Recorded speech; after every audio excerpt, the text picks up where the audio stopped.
Pape nee naa la ce n'est pas parce que les choses sont difficiles que nous n'osons pas, c'est parce que nous n'osons pas que les choses sont difficiles. Wallahi dëgg la. Sortir de ta zone de confort. C'est ce dont on a besoin. Parce que ñu bari dañuy ragal a oser ragal a nekk lu tax ñuy ragal aussi mooy dañuy jàpp peut-être lii dafa difficile du ma ko réussir ak yooyu aussi. sëriñ bi waaw le développement personnel. waaw le développement personnel xam nga day doon benn science boo xam ni mu ngi ci biir psychologie. Le développement personnel appartient à la psychologie, est une entité disciplinaire de la psychologie. Et la psychologie est une science qui appartient à la catégorie des sciences humaines et sociales. Xam nga deux catégories de sciences ñoo am. Les sciences exactes, dites rationnelles, dites pures, dites dures. Exemple maths, physique, chimie, PC, SVT, etc. Astronomie, etc.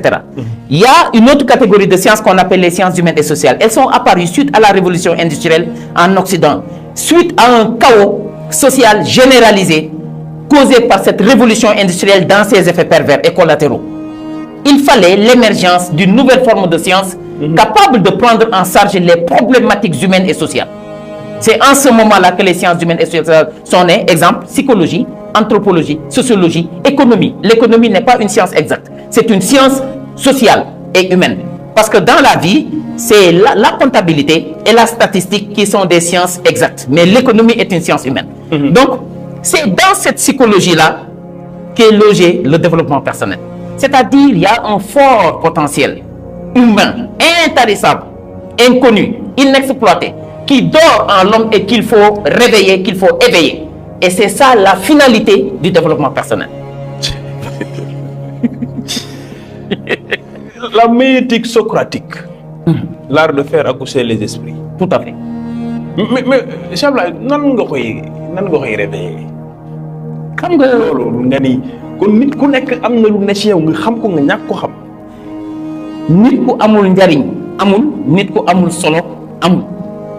Nit mooy réere boppam te xam-xam yépp xam-xam bi si fort gën see kawe mooy xam sa bopp ndax boo xamee sa bopp di nga xam li nga mën li nga mënul li la war li la warul li nga war a ñemee def ak li nga war a jomb loolu xam sa bopp moo la koy may.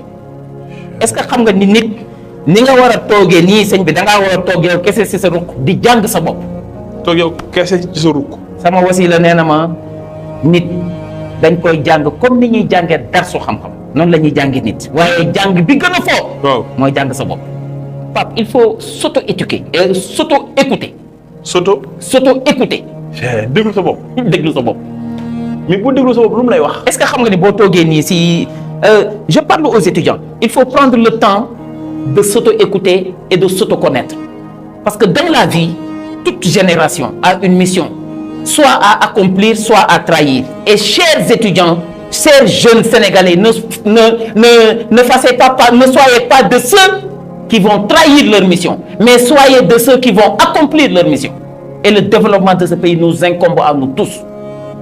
Il faut que chacun y mette du sien pour que le Sénégal se redresse. C'est comme une vache à terre. Il faut que tu mettes ta main de l'autre côté, moi de ce côté-là, deux autres de l'autre côté, prip, et on donne le signal. Si on soulève ensemble et de manière concertée et coordonnée, la vache va se redresser sans aucune peine ni difficulté. Très clair. Donc, développement Sénégal, de État kese, de société civile kese, de opposition kese, de étudiant bi kese, de parent bi kese, ku si nekk ak sa làccu responsabilité. nan ngay dégloo sa bopp. nan ngay dégloo sa bopp. La méditation moo lay permettre de connaître sa bopp. Le prophète de l'islam a dit en chaque musulman dort un sixième sens. Prenez le temps d'écouter ce sixième sens-là et de l'éveiller. sallallahu alayhi wa sallam. Sallallahu alayhi wa sallam. Le prophète. Est-ce que xam nga ni lorsque tu dois choisir sëñ Pape question de développement personnel. Lorsque tu dois choisir deux choses la chose qui t'attire le plus qui plaît plus à ton âme charnelle c'est pas le bon choix c'est pas la bonne chose à prendre. Ah bon. maa la ko wax la ngay ragal di ko daw ñemewoo ko loolu mooy li gën si yow. la ngay ragal di ko daw. la ngay ragal di ko daw. waaw maanaam ñaari mbir boo si waroon tànn tey. bii neex la intéressé la attiré la bële ñemewoo ko quoi amoo courage pour dem jël ko booba noonu c'est le bon choix parce que seytaane li gën si yow daf la koy ragalloo daf la koy ragalloo daf la koy dawloo daf la koy diisal ba yow doo ko ñemee gàlloo nga jàpp ni lii mënuma ko réaliser. nga jàpp ni lii mënuma ko réaliser nee naa la les Anglais disent que la seule limite reste le ciel et personne ne l'a encore touché.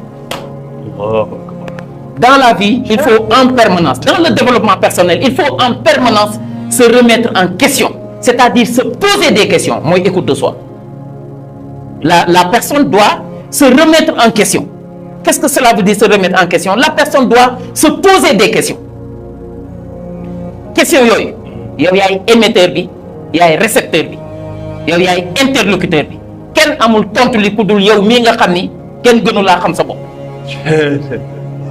wallahi dëgg la c'est très clair. te dans la méditation da ngay dégonfler boo toogee nii yow kese dara perturbé wu la dara dérangé wu la sëñ Pape boo ko yëgee ak boo ko yëgul yëpp yaa ngi dégonfler da ngay toog ba si yàgg beneen air nouveau beneen souffle moo lay dugg nga beesaat taq si himma ak iradatu ak pas-pas ak pastif sëñ Pape ku la raw daf laa ëpp pastif ku la raw daf laa ëpp yitte ku la raw daf laa ëpp détermination. Rien dans la vie ne peut se construire sans ces 4 D, ces 3 F, ces 3 C et ces 4 P. Lesquels? Dans le développement personnel, les 4 D, c'est le désir de le faire, le premier D, Pape. Le désir de le faire. Le désir de le faire. Ah, parce que il faut que désir ko pare. Très clair. Devant une ambition, devant un projet et un dessein, EIN, il faut désirer le projet. Il faut désirer la chose. Au-delà d'un simple plaisir béat, tu dois aller au désir. Le désir est plus fort que le plaisir en psychologie. Le simple plaisir, si tu ne le satisfais pas, il n'y a pas mort d'homme, il n'y a aucun souci. Très clair. Voilà, tu attends la prochaine fois, tu remets ça. Mais le désir ne te quitte jamais tant que tu ne l'auras satisfait. Devant un projet et une ambition, on doit être hanté par un désir de le faire, le premier D. Le deuxième D, la décision de passer à l'action. sëñ Pape Wolof Njaay nee na kenn du jëf ba raw la nga fas yéene di wax ba dab ko. déedéet. Wolof nee na. waaw. kenn du jëf ba raw la. waaw. nga fas yéene di wax ba dab ko amul. amul fenn. La décision de passer à l'action. Tu sors de la simple parole vaine et déconstructive, tu rentres dans le domaine de l'action novatrice et constructive. jëf. muy jëf.